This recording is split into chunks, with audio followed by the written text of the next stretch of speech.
much, Dr. Broom. We look forward to our continued partnership. So I am also thrilled to introduce today our keynote speaker, Dr. Kevin Patrick. Dr. Patrick is Professor of Family and Preventive Medicine at the University of California, San Diego, and Director of the Center for Wireless and Population Health Systems at the Qualcomm Institute, Caltech II. He served as Editor-in-Chief of the American Journal of Preventive Medicine for 20 years, and has served on the Secretary's Council for Health Promotion and Disease Prevention of the U.S. Department of Health and Human Services. His research is supported by many governmental institutions, private foundations, some of which include NIH, NIS, NSF, CDC, Robert Wood Johnson Foundation.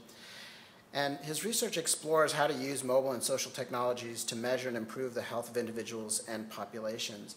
He's been on the frontier of doing this kind of research for many years, and so it is with great pleasure to introduce Dr. Kevin Patrick as our opening keynote.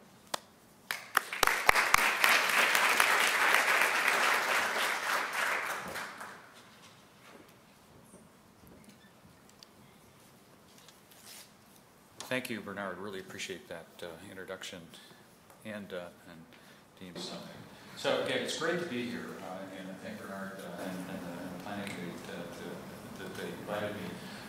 This is a great institution. Again, I've been a fan of research here for many, many years. I collaborated with Horace Vedke, of course, Gary Bennett, others here at Duke have done a terrific job in this space. And among other things, I grew up in Florida, so it's great to be sort of back in the South. I was actually accepted and was ready to attend the other institution over there in Chapel Hill before a hurricane came along and changed our family finances, and I stuck around for an extra year at home. So I didn't end up here and ended up going out west. So again, it is great to be here. And again, I think the schedule really looks terrific. There we go. So again, in particular, it's great to be at a distinguished university like Duke. Guys did a great job this year. My sister actually went to the University of Wisconsin, so I was sort of rooting for them a little bit, but that's what I had to do. And alas, we don't have a championship basketball team, but we do have a nationally ranked surf team at UC San Diego, quite seriously. And that picture down below is a picture of somebody actually walking from across the street of our campus down to the beach where they can surf. So if any of you want to come out and visit, you're more than welcome to do that. But congratulations on your basketball victory. So this is where I work. I work at, again, now called the Qualcomm Institute. We're not part of Qualcomm. We're actually in the Center of the School of Engineering at UCSD. But we're an interdisciplinary institute that focuses on a lot of different research, not just the kind of research that we're talking about today. My laboratory, the Center for Wireless and Population Health Systems, focuses on a variety of health-related problems. Over the years, we've touched on almost every dimension of health and different age populations, as you can see here, from the young to the old, to the healthy, to people with specific illnesses and problems. And again, we could not do the kind of work that we do without an enormous amount of input from an ever-expanding variety of folks from across the School of Medicine, but also the School of Engineering, our Supercomputer Center, our School of Public Health, which is across the way over at San Diego State University. And then, of course, those of us who work in academia know that our students, postdocs, and fellows do a lot of the meaningful work. This is the way we characterize our research. This Venn diagram, I really like this because we focus on health, behavioral, social sciences, we focus on technology, but this very important issue of design is really key, and Dean Broom talked about this notion of meeting people where they are. You've got to work with folks, and you can't get ahead of them, and so this user-centeredness with respect to how we design what we're doing is really critical. And we're really excited at UCSD. We have Don Norman who's come back. Anybody here know who Don Norman is? Don was the chair of the first Department of Cognitive Science in the U.S., very well known, among other things, went up to Apple and really put Apple on a track of where they are now. Johnny Ive, the current director of design at Apple, worked for Don when Don was vice president of design at Apple, and back in the early years before they became what they are now. So another way we think about this is that we have major influences of health that cut across different dimensions, and Bernard talked about this, and this really is a guiding principle for the kind of work that we do at UCSD, and I'll come back to this at the end. So I'm going to talk about three projects that we're working on. Our Health Data Exploration Project, mobile data to knowledge, and then they'll touch really on mobile data to knowledge and precision medicine, because these are things that are coming, that are really here and quite important to what we do. But I want to make the case at the end of my talk that these are leading to population health systems. So the end game is not an app. The end game is not a wearable technology. The end game is really a much richer and much deeper approach to how we use the data and use the knowledge that we have from these devices to improve population health. So first project I'm going to talk about is the Health Data Exploration Project. How many people here use a wearable device for tracking a health-related parameter?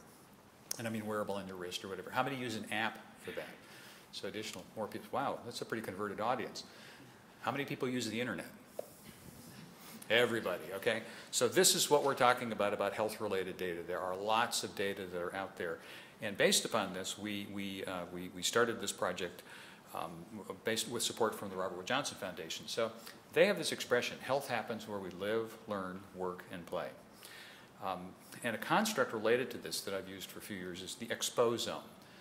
And the exposome is essentially all lifestyle-related phenomena that influence our health from birth to death, all the things that lead to the wear and tear over time in our lives. And this was actually coined by a molecular epidemiologist, Christopher Paul Wild. But it's an extremely important factor related to our health.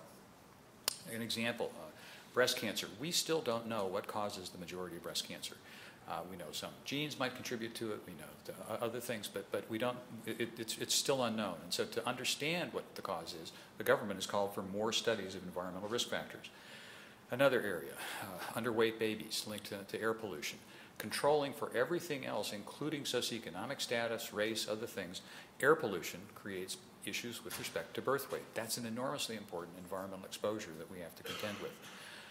We have known and hypothetical mechanisms between environmental factors, biomarkers, and disease, and this is a nice figure that depicts these about oxidative stress and immune response and hormonal regulation and whatnot. But there are lots of known and unknown things about this, so there's a lot of work that has to be done to figure this out. The traditional ways that we've understood these things have been through randomized controlled trials, through surveillance where we ask people questions, across populations, maybe develop a new biomarker that creates an understanding of what somebody might have been exposed to, or dig through electronic medical records to try and understand what's happening with individuals. But these are not sufficient. The game is changing, and I say it has never been a more exciting time than to be in the space that all of us are working in nowadays. Mobile devices for tracking health-related states. Mobile phones, the expansion of this that Dr. Broom talked about. I think it's almost two-thirds of Americans now have smartphones, and the penetration in low-income communities is actually higher. And I think it's something like 80% of people keep their smartphone with them or in the same room 24/7. I mean, it is our companion. As B.J. Fogg at Stanford says, we don't just like our smartphones, we're married to them. They are our lives. And I love this cover in The Economist just a few weeks ago. By 2020, 80% of the world's population is going to have the equivalent of a supercomputer in their pocket, carrying this incredible power around with them.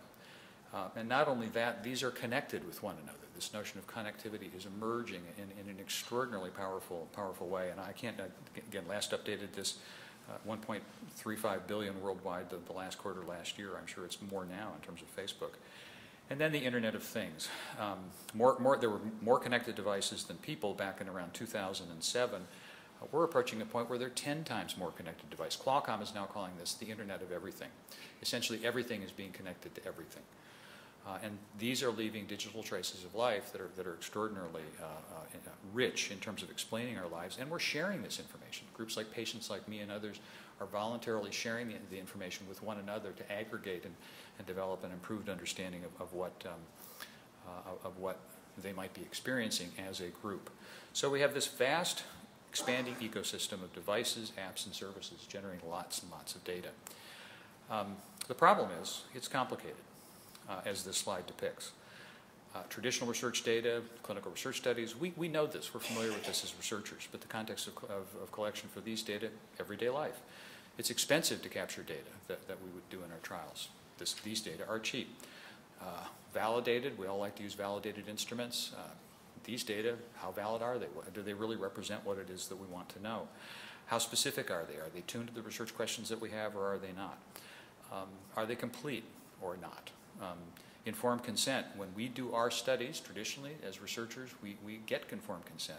The nature of consent is questionable with respect to these types of data if we want to access it and use it. Ethical issues, enormous ethical issues that we're confronted with respect to privacy and other kinds of issues.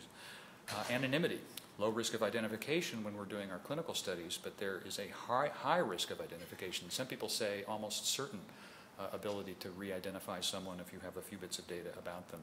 The ecological validity of these things is different between the two, actually potentially more powerful in these new types of data. And so again, lots of variation. And so this raises a lot of questions. And based upon this, we worked with the Robert Wood Johnson Foundation to propose this project we call Personal Data for the Public Good. And our phase one was to begin to do an environmental scan about how we could use these data to improve health research and promote public good. We wanted to identify what new models of inquiry might be necessary for this. We wanted to explore ethical issues related to these data.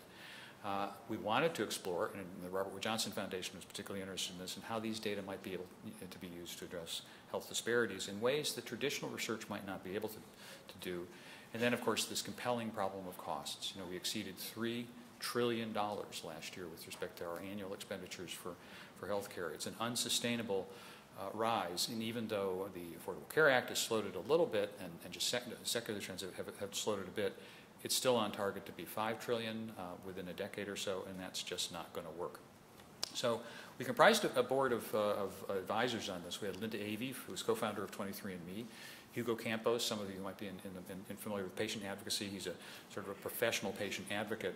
Bob Kaplan, our former department chair, who was at that time head of OBSSR at NIH.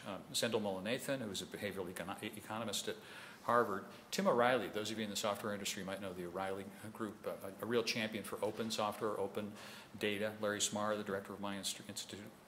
Martha Wofford, who at that time was director of Aetna CarePass. And then Gary Wolf, who was with Quantified Self. So these folks got in a room for a day, and we decided what it is that we wanted to sort of look at. And they recommended let's go out and do it. Let's take a snapshot of what's happening. So we did some surveys, we did some interviews, and we did an environmental scan. And I would present just a little bit of information related to what it is that we found. It was a convenience survey. Anybody in here get it?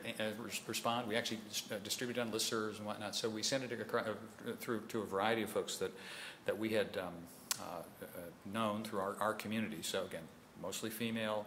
Most were tracking these data for general well-being, 91% personal health data, and a lot using apps on the phone. No surprise here with respect to the use of these apps, younger people using them more than older people, but as we have said, this is changing substantially and quickly. And then the kinds of apps. It still is the case that exercise and fitness apps are the big breakout ones, and also weight-related control. But a variety of things people are tracking. And keeping track of this is actually an important thing to do.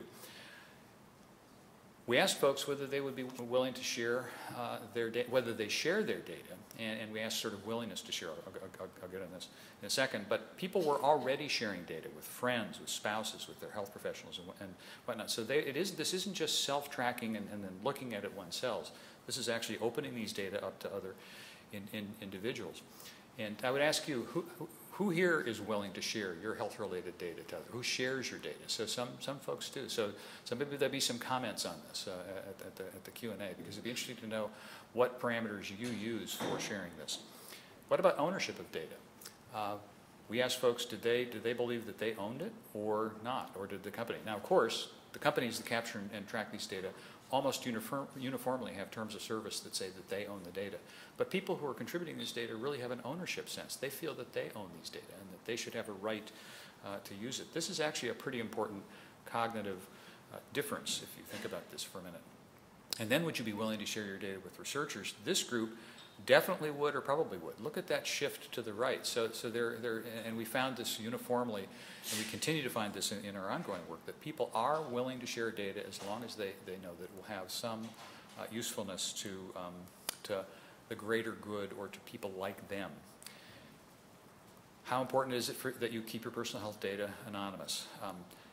A lot of folks really felt that this was important, but this somewhat and not at all was an intriguing concept, and I'll get into coming here a little later about privacy. This is a complicated construct. It's complex. Privacy is, we all sort of think we know what that means, but across this population, it's contextual, it's value-laden. Privacy might be important at one point in time, but then all of a sudden a health problem occurs, and people then are more willing to share these data. Some people in our survey felt that the steps that they took per day were more sensitive data than blood work data for them. And that's almost counterintuitive if you think about it. It would mean that you took 5,000 steps or 7,000 steps, but we got that as an answer. Lots of motivations about why people want to be private about their data, protection from discrimination. Maybe some people want it private until they're paid for it. But there's a lot of confusion, and much confusion, and I'm sure many in this room have seen this, between privacy, anonymity, and confidentiality. These are different kinds of things.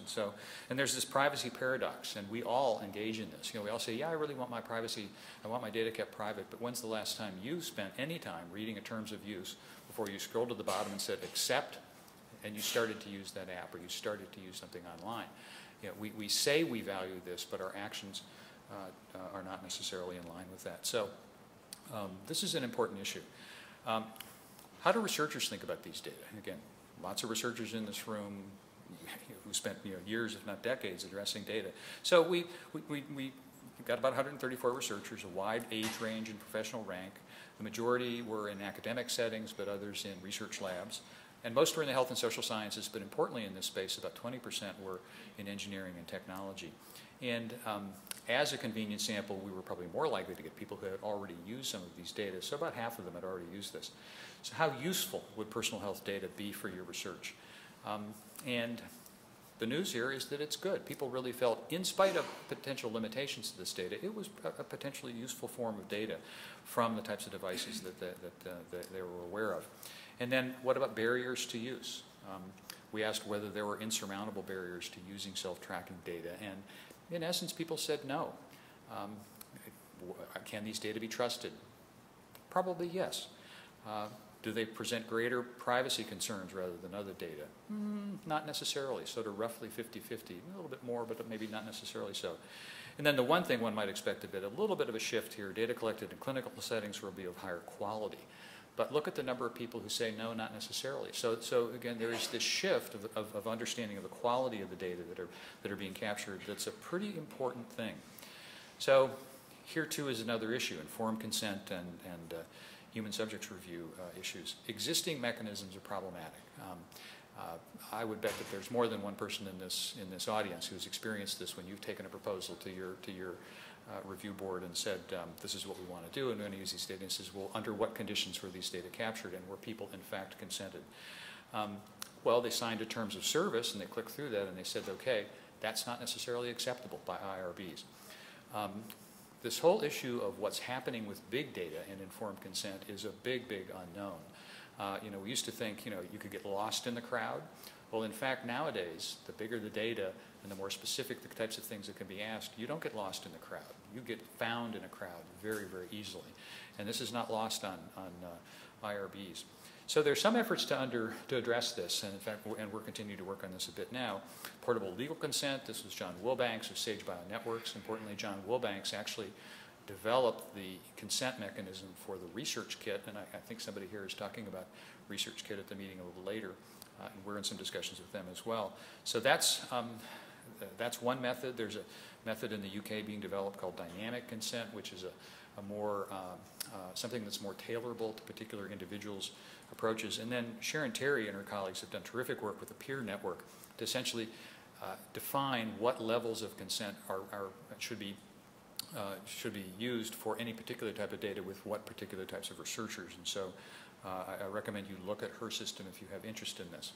So companies. We also looked at companies and interviewed CEOs and CTOs from companies, of people from 1 and 2 folks all the way up to Facebook and Google and whatnot. And they do see value in opening these data up. A lot of companies are still in the device mode, so they're primarily focusing on the devices and what they're making, and they don't necessarily see the data being part of something that they would monetize, but that's changing very, very rapidly. This is changing the dynamics by which we might engage those companies to access the data. We have to come up with appropriate negotiations with them to do this. But one of the main things that companies are concerned about is they cannot accept a problem with maintaining relationships and trust with their customers. We heard this over and over and over again, is that these data are important to them, and the relationship that they have with their users cannot be violated. So bottom line, and again, folks on the business community here, I gather we've got a few, can comment on how these data might fit into their business plans. So based upon this, we moved into phase 2 of this project, and we just began this at the end of last year. And this is sort of the map we're using for this ecosystem of personal health data, where we have people generating the data, we've got the companies gathering it and providing useful services and apps, we've got data transfer agreements that might come to us as researchers who might want to use this. And again, we're very interested in advancing the methodological frameworks that are used for this, and improving health at a population level in meaningful ways. And so this ecosystem is what we're swimming in right now, and we've created a new advisory board. Some of you might recognize folks on this, and I'll just click through who this is. Julie Keats, up in the upper left-hand corner there, is a student of Gregory Abode. Anybody here know Gregory Abode over at Georgia Tech? Phenomenal a computer scientist who's done a lot of work in autism and whatnot, and Julie's one of his primary proteges at the Computer Science Department at the University of Washington. Jerry Sheehan at the top was a co-director of the project before he moved up to become Chief Information Officer at Montana State University. Patty Brennan, you might know Patty Brennan. Patty's a nurse, but chairman of a Department of Engineering in systems engineering at the University of Wisconsin, and a longtime colleague of mine on many projects. Tanzim Chowdhury, who's at Cornell and Cornell Tech. Tanzim is a computer scientist. She is a protege of Sandy Pentland, Alex Pentland at MIT, who really coined this term of social physics, this notion that we've got lots of data related to what's happening in our environment. John Brownstein, the upper right there, he's a computational epidemiologist, done a lot of phenomenal work in tracking and using new social media and other forms of data to understand health-related problems for CDC, at the global health level, I think for the World Health Organization. Margaret McKenna is the Chief Data Officer for Runkeeper in Boston, and they have data on 25 million people, lots of information that they can sort of swim through and understand. Carlos Rodard and Emil Chiuzzi at Patients Like Me, also based in Boston, because a big part of this is this notion of how we think about data and data sharing. And then Ann Waldo, who's a privacy specialist, a legal expert in this area and consultant in Washington and also on the West Coast. Eric Heckler, who is a breakout star in my estimation. Many of us in this space know Eric pretty well, who's at Arizona State University and doing some terrific work, and you'll see a project that he's working on here in a moment. Ernesto Ramirez, one of my PhD students in our health behavior program, who left a few years ago actually now, and hopefully he'll finish his PhD, to work with Gary Wolf, who's that other picture there with the Quantified Self program. Anybody here a Quantified Self aficionado? Attend Quantified Self meetups? A few hands I see. So that I thought was sort of a strange movement 6 years ago or so when I first heard about it, but it has really grown, and we're having the second annual Quantified Self public health meeting in my institute on the 14th of May, so it'll be interesting to see. So what we're doing for core research on our project is looking at 3 primary areas. So we're doing this at our sort of home office for this project. We're looking at the representativeness of these data, we're looking at methods and metrics for the data, and exploring issues of utility and safety. And so this kind of maps out kind of how we're doing this. And validity and reliability, we're actually doing a systematic review right now of the validity of the devices. Any device that is used and marketed as a consumer device for wearable capture of health-related information. So I've got a postdoc and an undergraduate bioengineering student that's digging into this now, and we think we've distilled it down to about 200 really good studies, and we will be releasing that. And this is literature not just in health, but in the engineering literature as well. And it's, as you might imagine, this is a pretty noisy space. There's a lot that's happening out there, and so we're hopeful that this will be a nice contribution to the literature. The representativeness of these data, how good, I commented on this earlier, how good are these data? What do they actually represent underlying things that we care about? Theoretically, for other reasons, I mean, are these things that we care about both in understanding population health, but then if we were to do an intervention and remeasure or we look at these things, how good are these data? Are they stable? Are they reliable? And so there are lots of issues that relate to this, and so we're looking, partnering with a couple of other organizations in this area, and digging into this. And then this perceptions of privacy and ownership that I talked about. This is really, really important. Even defining the terms that we use for this and getting some standards out there that people commonly use is important. We're commissioning papers in this I'll talk about in a moment. We're actually conducting some qualitative research with teens and with vulnerable populations to dig into what they think about when they mean privacy. There's a researcher at Carnegie Mellon who has this term usable privacy, and it's a very interesting concept. Is privacy in fact usable? I mean, lawyers can talk to lawyers about this and 8-page agreements or whatever, but things actually have to be usable. And so if anybody who's seen the research kit, if you've signed on, anybody downloaded the research kit? It'll be talked about this earlier. I see have, and it's pretty simple in terms of what one agrees to on this. And then research into how one measures privacy. This is actually an important issue as well. There's no way in which we regularly think about measuring the construct of privacy. So one of my colleagues on this project actually has a proposal under review now at NIH that came from work on this, that's actually looking at this. Because if we purport to understand privacy and we purport to improve people's understanding of it and the implications for themselves, how do we measure a change in that before and after we've interacted with those folks to potentially improve how they might be thinking about this? Data ownership. This is a really, really important issue because, again, if the companies, in fact, own the data, but if, in fact, people think they own the data, this is a pretty serious disconnect. And again, I would think many of us in this room, myself included, would think if I'm contributing data, I want some say over how that data might be used for health, people like me or people like my family. And so we searched around and found someone who'd been doing some writing in this area, and so we hope that this paper will contribute to some improved decision making with respect to how one thinks about this. We've also funded, and some of you might have noted, we had a small call. We don't have a lot of money. We're not a big RWJ project, but we funded 5 different what we're calling agile research projects. And this gives you some understanding of some of the things that we're looking at. So, and these are $25,000 to $65,000 projects essentially. So brief proof of concept projects that with luck might turn into a newer, longer-term project. So when am I at my best? So these are examples of how we might use these data. Passive sensing of circadian rhythms for individualized models of cognitive performance. So Julie Keenst, along with Tanzim, are using smartphone data to capture interaction patterns and conduct a feasibility study to look at cognitive performance in this area of circadian rhythms. Not much is known about that issue.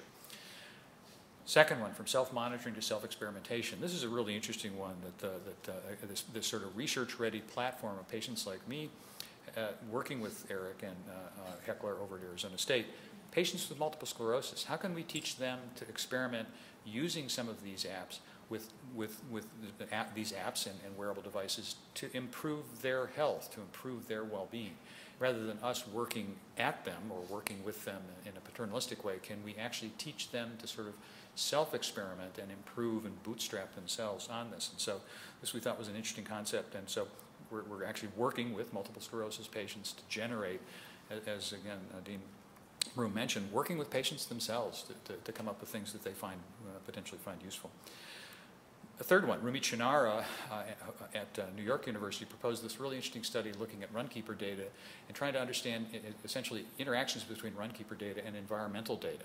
This notion of mapping places where people run and don't, and could there be things that could be extracted across an entire city? And I think she's looking at New York City data and maybe talking about comparing that to data from a couple of other large urban environments. Project 4, exploring strategies to improve the acceptability and usability of a just-in-time adaptive intervention, being incorporation of both wearable and, I think this is the one that uses iBeacon, if I'm not, yes, so this uses proximity sensors. So this uses sensors in the environment as well to sort of get a better understanding of when to prompt for behavior change. And this whole notion of just-in-time adaptive interventions is a pretty exciting area these days, as many of you I'm sure know. And I'll touch on that in the MD2K project. So again, another proof of concept using these new technologies and new data. And then finally, this towards privacy-aware research and development. We need some guidelines. We need processes by which we can become comfortable using these. And so this was a proposal from the Center for Democracy and Technology in Washington in partnership with Fitbit to explore kind of A/B testing, what it is that might be useful to improve people's understanding of of how their data might be handled or shared. Some of you, for example, might have seen when Jawbone released the data. There was an earthquake in California, and Jawbone released some data about how many people got up in the middle of the night with this. And there was a real dust-up in sort of the personal data community about, is that appropriate for them to have released those data? Because did people actually say that they were willing to do this? It was aggregated data. It wasn't identified. But this, again, very, very new and very, very unstable area. So that's it. I would encourage, again, Health Data Exploration Project. If you Google it, you'll find our website. You're welcome to join, become a member of our network. No money down, no obligation. But you'll get on our mailing list and potentially have an opportunity to participate in things in the future with us. We're having a meeting in May. We'll probably have another, maybe a workshop later this summer. And it's a pretty neat project. So now I'm going to move to the second project, MD2K. I just have a couple slides on this, but this is led by Santosh Kumar up at the University of Memphis, and we're lucky to be part of this. What Santosh did is pull together a lot of folks to go for a proposal to the Big Data to Knowledge initiative. So this is a big pot of money at the NIH focused on how we use big data and generate knowledge. And our project is essentially the only project that's really focusing on mobile data as we would think about it in this room. There's another project at Stanford that's a little more precise around using data in clinical settings. But our project focuses on data science research and then this knowledge discovery. So the data aspects of this relate to mobile sensors. So the two use cases on this are smoking and congestive heart failure. And so we're looking at developing sensors that are related to this. Computational models for these sensors that move to markers. Time series pattern mining and discovery dashboards. So again, looking at this notion of moving from the sensors to extract the kind of information that might be useful. And then have these sensors be capable of triggering an action that then feeds back into something that could be remeasured. So we have this computing platform for these data, and we're developing models of how the data can be represented, and then model application for real-time operation. And this is moving into, again, sensor data, markers of health status and health risk factors, early detectors and predictors of adverse health events, and then precision medicine, this whole notion of how we, in fact, move towards getting to something that's extremely precise for that person at that moment. And so we're doing our mHealth research. The tools that we're developing are going to be open source so that anybody in this room should be able to use them. Top 10 health markers, we're starting with a couple, but we're looking, to dig into other areas and actually have other people add on to the research. So this is a platform that other people can, as this project goes along over the years, be added to, and then move to this notion of precision medicine, which I'll talk about in a minute, and then improve community health. And so it's a really exciting initiative, and again, I'm sure many in this room are connected to folks on the group. So md2k.org, you can find further information on this project. And it's part of the picture that's emerging in this world of mobile research. So precision medicine, wanted to comment on this. Again, President Obama talked about this in the State of the Union address. This came out of the Office of Science, Technology Policy.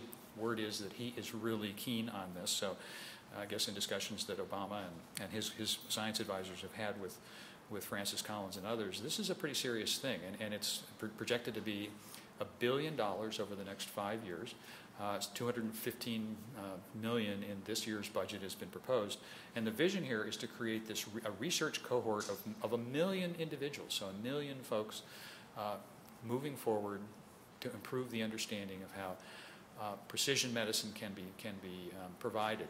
And the concern about a lot of us in this, when we first heard about this, was that this was just all about genomics and and drugs. And so it's all just at those levels. But in fact, it's not about that. It really is about the gene, the drug, the behavior, and the environment.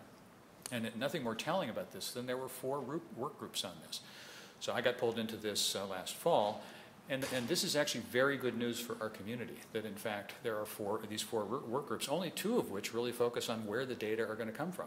And that is data collection, including mobile devices, that I had the opportunity to co-chair along with Rob Pettigrew of NIBIB, and then informatics and electronic health records. So the forms of data that are going to inform precision medicine are half, I would say, from electronic medical records, but half from the kinds of things that we're working on as a community of people in mobile health. And this was taken very seriously at the meeting.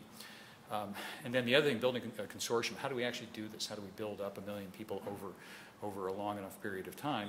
And then very important, participant engagement, data privacy, novel ways of returning. So this gets into some of the things that Dean Broom talked about, engaging individuals. This is on the table from the outset. This will not happen unless we engage people and have them, because cohorts are only valuable if in fact they can go for a long period of time, and so we've got to hang on to these folks. So what were our recommendations? So these are the summary slides, just 2 slides on what it is that we recommended.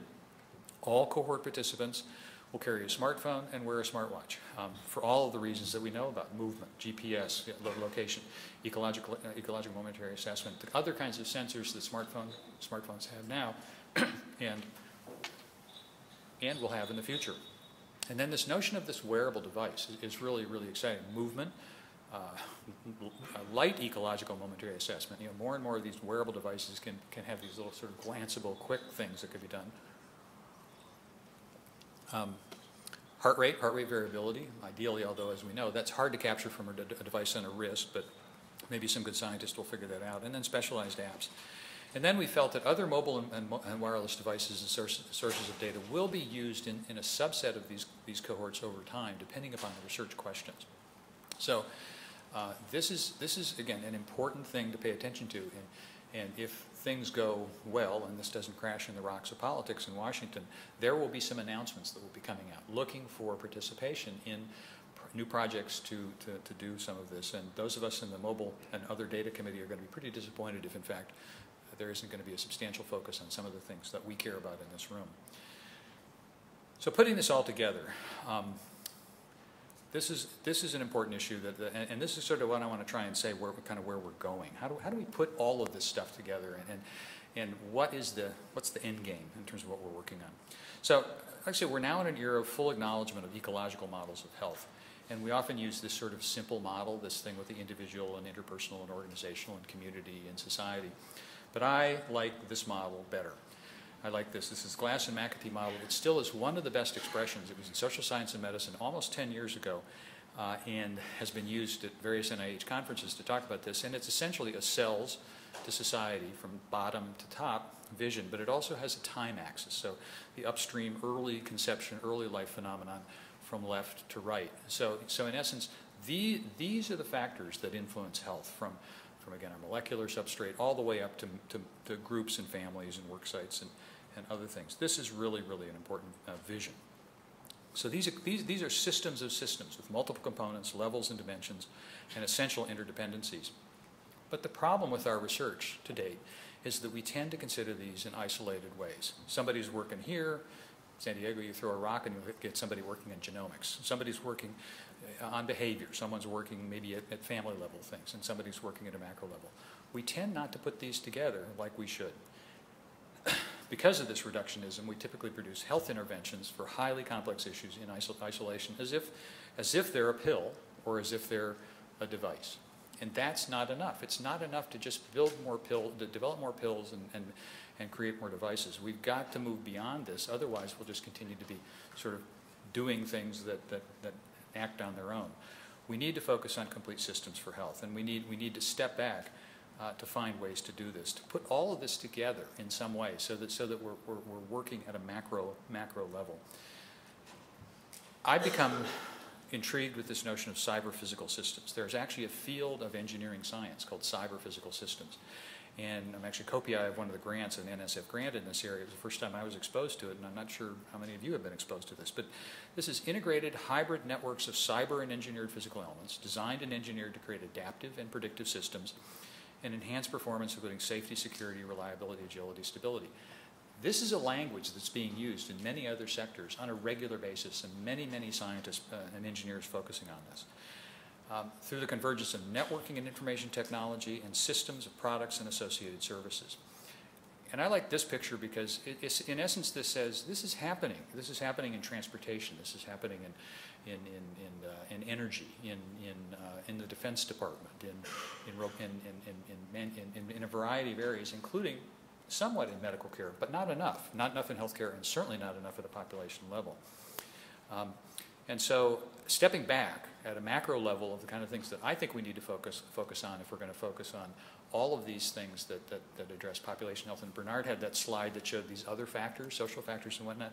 A good example is the aircraft and air transportation system. This is a big system that works pretty well. I got in an airplane yesterday in San Diego and was pretty confident I was going to end up here safe and sound at the Raleigh-Durham airport and with myself intact and my bag and whatnot. So this is a pretty important system. It's a system of systems. So the airplane, a system of cyber-physical systems, the pneumatic system, the avionics system, the fuel system, lots and lots of things. These aren't being developed in isolation. When people build that plane, they're building it so that they all work together and work together in an extraordinarily functional way. And that's just the airplane. Many, many other systems in air transport, from the people to the airports, to the radar, to you name it, lots of things. So I thought, well, how do we understand this? Well, there is actually you can actually train. There's an MIT framework for understanding the air transportation system, about how we think about this at a broader level, and a paper on this. And it has a technical axis, 6 levels from lines of code to individual parts. It has a life cycle axis from concept definition to final disposal in the air transportation system, and then this social axis embodying all the stakeholders at all levels, ranging from individuals to the entire society. Well, that could be mapped to this framework, the one that I showed earlier. Technical access, lines of code, cells, up to the global environment, policies, other kinds of things. So there's a similarity here in terms of how this is being thought of. A life cycle axis from conception, to final disposal or retirement of the system. We're similar in this regard. And then this notion of the social axis, from all stakeholders to the society overall. So it is my belief that the complexity of population health systems is such that no person or group can do this. All elements are important. We each have a role to play, and I talked a little bit about some of the stuff that we work on at UCSD. But if we're to do this, we have to know how we work together, and I would submit that we need a broader vision. We need to be thinking not just, again, of a single artifact, of a single device. Somehow we need to be thinking more broadly, and now we can do this because, again, the digitization that we've reduced essentially all of the components of what we're working on in health to these bits and bytes that are represented with wearable technologies and the trace data and the other things that I talked about. This is potentially possible. The devil's going to be in the details. I don't know necessarily how we can do this, but I think we can actually get to this point. And again, visiting these key research and development challenges in this community, designing hybrid secure network systems, diagnostic to prognostics. Who here hasn't heard the term predictive analytics in the context of healthcare? Anticipating emergent behaviors arising from interactions, unintended consequences, different things that might occur, multi-scale, multi-physics. And again, this language is coming from another domain, another discipline entirely. But how can we map this to what we're all about here? We need secure information systems in population health, on the right-hand side here, to connect all health-relevant parties. We need to develop multi-scale systems for sensing, feedback, and scalable health. We need increased intelligence from the surveillance that we're doing. Clinic, hospital, home, work site, all of these things have to be connected with one another. And ultimately, we want to reduce errors and optimize outcomes through things like machine learning. The data science that the computer scientists and whatnot are using is just phenomenally powerful. We need to be spending more time with those folks. So what is this going to take? And this is almost my final slide here. So it's going to take transdisciplinary research, much, much different research than we've typically done in the past. Merging medicine, behavioral science, social science, engineering, public health, computer science, design, et cetera. We need new types of schools. So I would submit to the dean, instead of nursing schools, medical, we need, in Germany, they would have a school like this, a big long German name, anybody who spoke German. We need new methods of data fusion.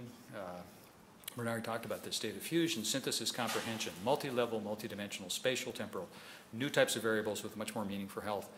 I submit we're still at the letter and word phase right now. We're not at the sentence, paragraph, paper, book, narrative phase. So we're still down at this phase of dealing with baby talk, if you will. We're not stepping back and looking at the grander vision and the grander picture. And this is where data fusion and data synthesis is going to come. And it isn't like we just have to throw our hands up and say, oh, we can't do that, it's too complicated. It's not too complicated to develop an air transportation system. We've done it, and it works. Test beds. I don't think this will happen without test beds. We have to have environments and settings in which this research can be done because a lot of this is place-based. A lot of this is really a function. What happens in in the Research Triangle in Durham, your health is influenced largely by where you live, learn, work, and play. You're usually here. Your family is here. You're interacting with people here. Even though you might have extended family in other locations, the environment in which you spend most of your time is influencing your health. We've all been sitting too much this morning. That influences your health. So it has to be, we have to think about doing this in a testbed way. And I've advocated this a lot, and I think this is being heard a little bit at the national level, that this notion of understanding these things is truly an environmentally anchored cells to society process, and I think we'll be seeing more of this. And then we need a new generation and many, many more health data analysts. I'm having a hard time hiring them in my lab. My guess is some of you are as well. It's really tough to find these folks to get to work on things. And then, as I talked about, at the end of the day, new approaches to handling privacy, security, and data sharing. I was in a meeting a couple weeks ago, and I heard the term health data moves at the speed of trust. It doesn't move any quicker than that. And so we, as health professionals and technology professionals working in the space, have to build a bedrock foundation of trust for the people for whom we're doing the work that we're doing. And unless we have that, it's going to be a serious issue. So with that, I'll close and open up for questions.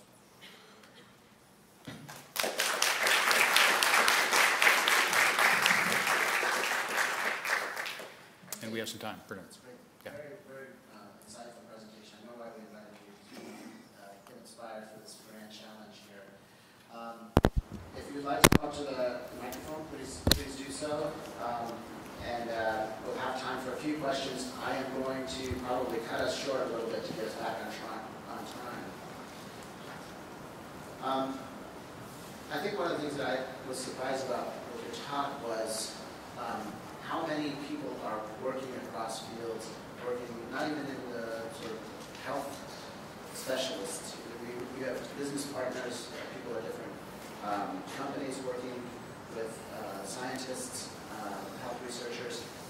How does that transpire? How does that go? How do those sort of that's good. Take off? Good question. I've been an advocate for a long time. You have to get out of your comfort zone here. And again, with this most recent Robert Johnson Foundation, on some of these companies we had intros, others we didn't, so we would sort of try and work our way up through the food chain in that particular company. But if you believe that there are data in those locations that are going to be important to you, Facebook, for example, then you've got to figure out what it is that